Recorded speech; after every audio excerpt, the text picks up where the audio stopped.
All right, so we're on to our next recipe. Yes. Next topic. The next recipe that we want to focus on will be geared towards those experiencing diarrhea. So diarrhea is having loose stools, more than 3 bowel movements in a day. And again, this can be caused by a number of different reasons. It could be from radiation therapy to the stomach, pelvis, or back.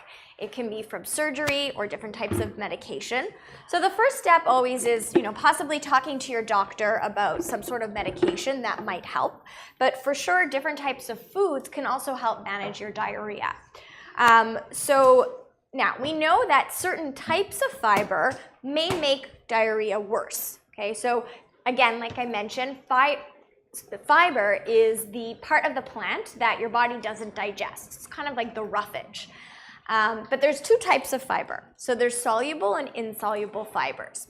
The soluble fiber, I like to think of it as S&S. So it soaks up and slows down. So it soaks up water and slows down the movement. So soluble fibers are the ones that you kind of want to aim for when you're experiencing diarrhea.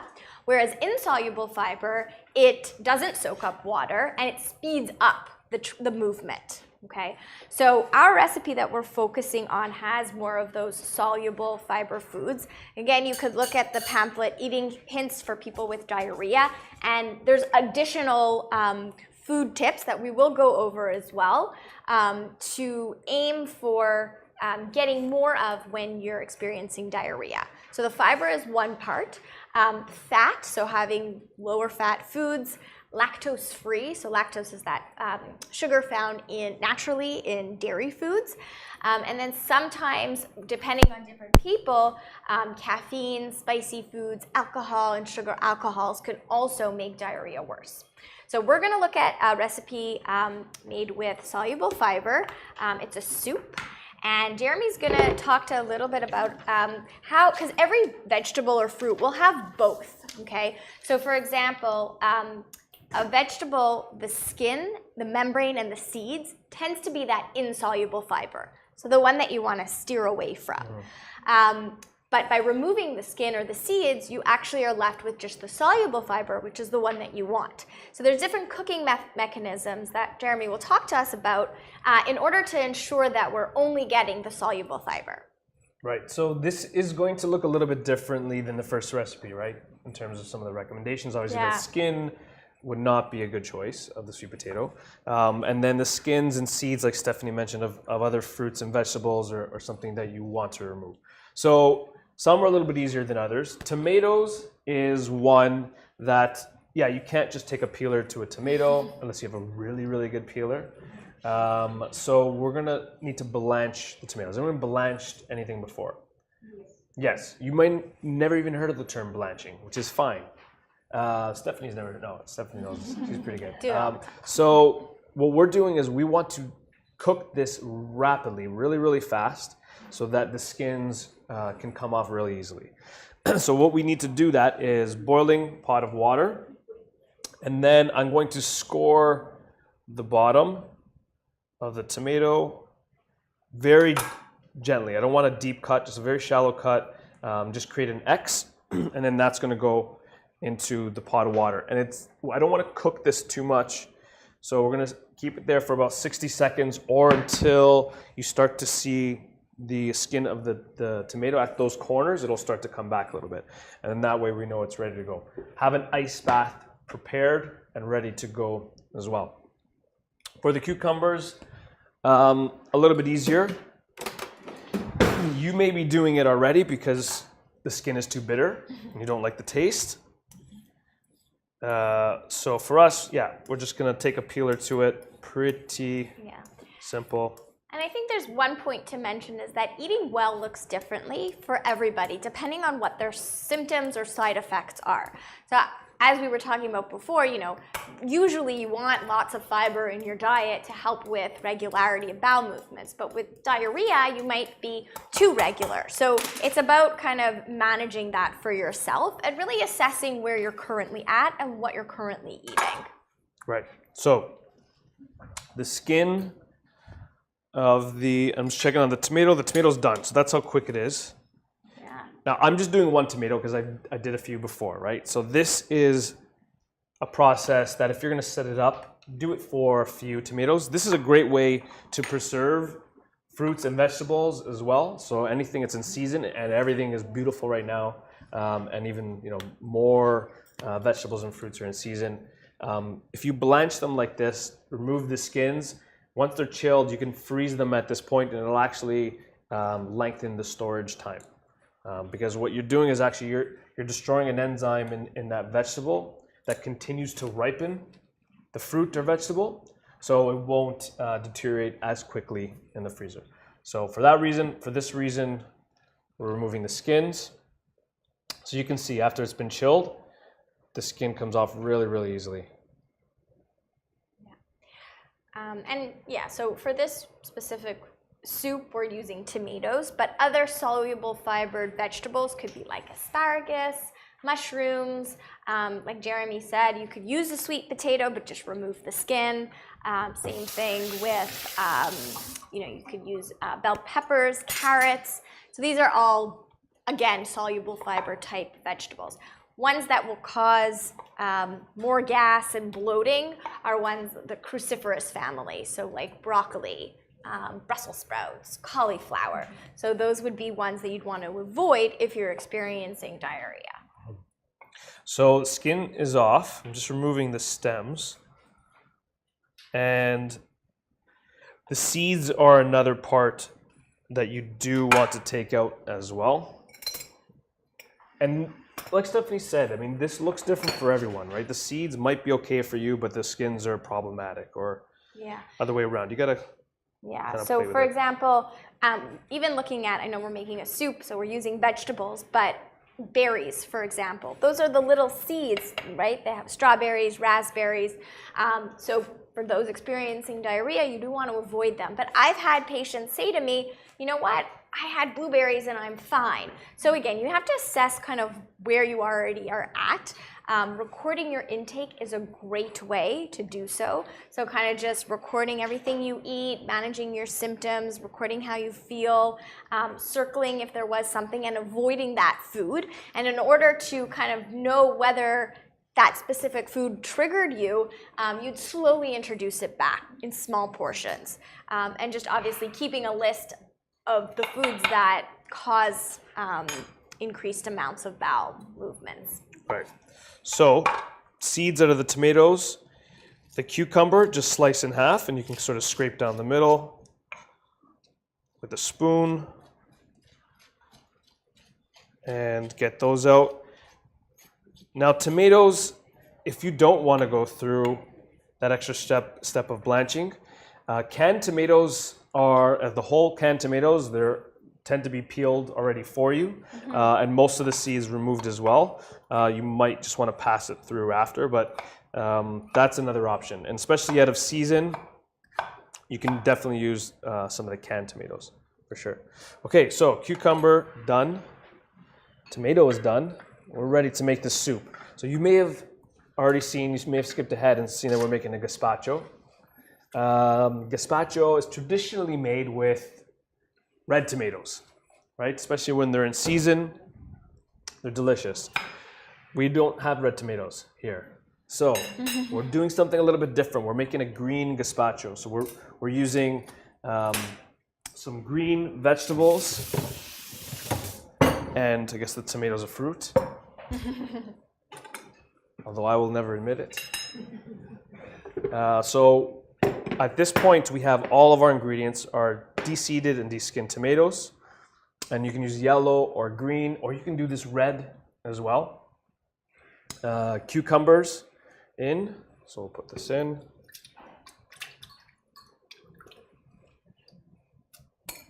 Put most of it. And we'll put the cucumber in like this. So this is meant to be sort of a chilled soup. Yeah.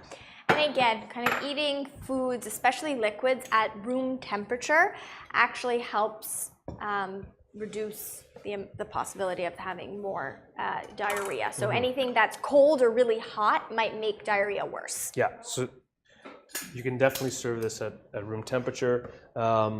we're adding some fresh herbs. Yeah, so most herbs and spices can be used to add flavor, but you do want to avoid anything that's really spicy. So chili flakes, chili powder, curries, hot pepper sauces. Again, those are the ingredients that might make diarrhea worse. Yeah. And you can use whatever herb in this case. I've got parsley, mint, basil, whatever you like. Cilantro. Oh, we have some cilantro fans up here. Maybe not. Maybe not. All right, so tomato, cucumber, and we have some fresh herbs for flavor. And then I'll go in with our avocado. I'm using half the avocado. I've demoed how to open up an avocado before in this class, and you may have your own version at home. The reason I continue to show this is because people continue to hurt themselves. There was another celebrity, I think, that almost cut their finger off trying to open up an avocado. It is one of the leading causes of injury in the kitchen, is trying to open up an avocado. So we will show this again. And I know you guys are all pros, but this is more for people watching it at home on the cameras. The idea is to try to avoid any position where the knife is going towards your hand. So we'll try to do everything on the cutting board. So the first thing that you want to remove is that little pit on the top. That can divert your knife in one direction or the other. So that guy goes out. The next is knife directing on top of the avocado and towards the cutting board and hand on top. We can push towards the pit. Once I get to the pit, then I can use this hand on the side and just roll it around like this until I meet the other side. So now I've cut all the way around, just following the pit. I'm not putting any pressure. And again, my hand is out of the way. Take the knife out, twist, and then that'll open it up like that. And then this is where it gets most people, because you're making a margarita and you're entertaining 15 people and you're trying to get the nut out and you're not looking and you miss. That's usually what happens. So get into the habit of just doing everything on top of the cutting board. I can aim and I can miss 15 times, but I won't hurt myself, right? The idea is to try to get it right in the middle and then twist, and then it'll pop out, and then you can push it off. Now, if it's stuck and it doesn't come off, which happens sometimes, my brother actually showed me this, is continue to push all the way through. And that way you just get through the pit, and then it comes out like that. So there we have our avocado, so that's gonna go in. Yeah, and so avocado is one of those fruits that are higher in fat. So again, just you need to monitor your own, assess like where you're currently at, because too much fat at one time could actually make diarrhea worse. So really limiting the amount of added fats that you're putting into whatever you're making. So whether that's olive oils or avocado, using butter or coconut oil, so really making sure that you're not having more than 1 to 2 teaspoons in that meal. So obviously this is making more than one serving. So again, it's something to monitor. Okay, so we're gonna season this up. Traditionally with gazpacho, you would use like a sherry vinegar, but any red wine vinegar, white wine vinegar, anything that has just a little bit of acidity will work really well. So in my recipe, it's about a couple tablespoons, but we'll do this sort of to taste. So you can always add a little bit before and adjust afterwards. We'll add a little pinch of salt. We don't need too much. A little bit of black pepper on top. And we're gonna add some water. This is just cold water that you can add in. If you want, with those peels, wash the cucumber really well, and then with those peels, you can just let them sit in a little bit of water. So that's what I did. I just let them sit in a little bit of water so it infuse this water. That way you don't waste it.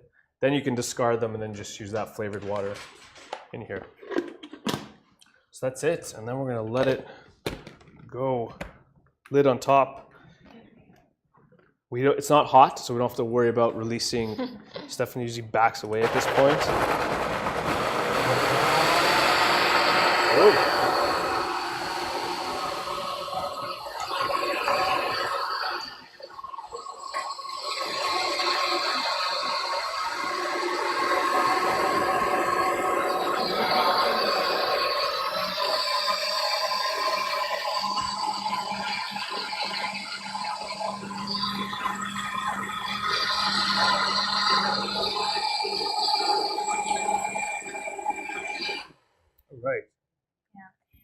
if you are experiencing any gas or bloating, you'd want to have smaller, frequent meals. So a soup is a really good thing to start with, and then kind of adding other foods throughout the day. But kind of eating in that calm environment, making sure you're not, if you're having a smoothie, let's say, that you're not using a straw, because then you're swallowing air. Also, if you're talking and eating at the same time, sometimes that, you're swallowing air, so that increases, perhaps having more gas. So if you are having a soup, make sure you're doing so slowly, right? So that the possibility of swallowing that air is lower. The other thing too, anytime you're making a blended soup or smoothie and you're leaving it on for quite a bit of time, it forces a lot of air into the product as well. So I always say, even when you're making a smoothie, don't let it blend for too long. Try to keep it blending just until it's ready to go, and then take it off. Like, don't let it go and then walk away and then come back. Sometimes you do that, you drink your smoothie and you feel like you've eaten a 5-course meal. It's because of all that air. So you can see the bubbles rising to the top. If I just agitate it with the spoon a little bit, it helps to break down those bubbles quite a bit.